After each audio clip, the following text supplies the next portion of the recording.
Hey folks, my name is Dean Hale, and I am going to be reading my book, Scapegoat, illustrated beautifully by Michael Slack. This is called, I'm going to take off some people don't like to do this, but I'm going to take off this. Look, they're identical. Well, I guess you can't see, they're identical. This is called Scapegoat, the story of a goat named Oat and a chewed-up coat. There's our hero right there with his coat. He's got his coat.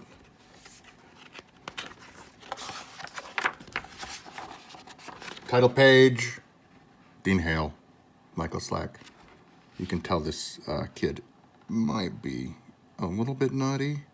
He's writing notes about the goat, but you can see that the goat is kind of eyeing the coat over there. It looks like it might be delicious. Okay, here we go. On Monday, when Jimmy Choat came home with no coat, his mother asked him, "Where is your coat, Jimmy Choat?"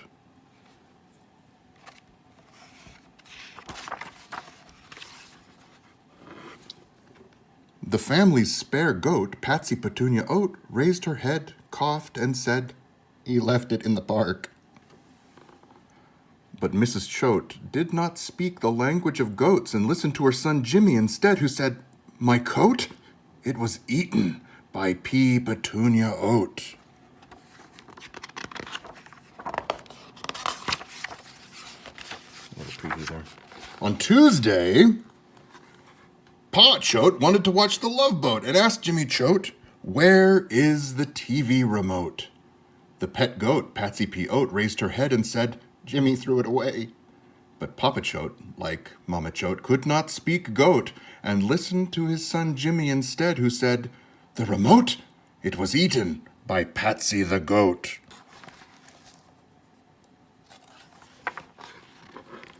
On Wednesday, Mama found her keys in a muck moat and wearily croaked, "Who blew their nose in my tote?" The Choat goat, Patsy P. Oat, raised her head and said, "Jim did. It was nasty."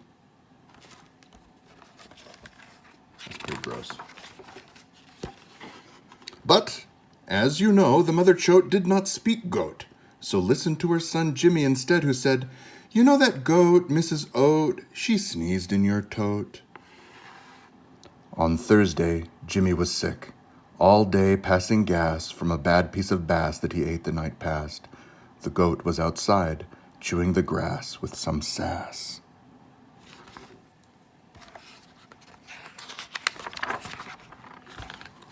On Friday, Baby Choat's boat would not stay afloat, and Mama asked Jim, "Did you break Baby's blue boat?" The Choat goat, Patsy P. Oat, raised her head and said, "He hit it with a rock." But still, Mrs. Choat did not understand the goat, so listened to her boy Jimmy instead, who said, "Not me, Mama Choat. I saw the goat break the boat."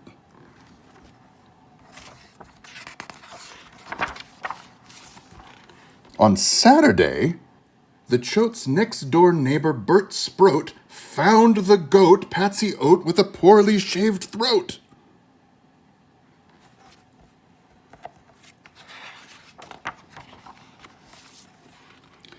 So Mr. Sproat presented the goat to the Choats.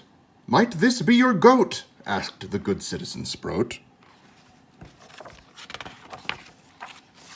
"Why, yes," said Mr. Choat, "and she has a shaved throat." He called to Jimmy and asked, "Did you shave our goat's throat?" The bare-throated goat bobbed her head, shivered, and said, "He did, with your razor."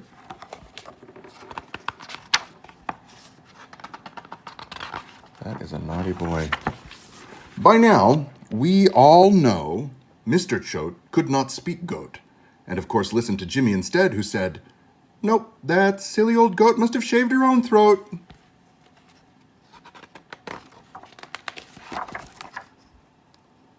What's the twist? But the neighbor, Bert Sproat, knew the language of goat and heard the whole anecdote of Patsy P. Oat. Long story short, Dad got the report, they held family court, and gave Jimmy an old pile of socks to resort. Patsy looked on with a smirk and a snort. But Mr. Bert Sproat well knew the nature of goats, and told Patsy outside, "You should not gloat, Mrs. Oat. I know what really happened to Jimmy Choat's coat." Guilty goat. Right there, there's something over there that might be a coat. And there, the culprit. Turned out the goat actually did eat the coat, but Jimmy did everything else. Anyway, thanks for reading this book with me. This has been Scapegoat by Dean Hale and Michael Slack.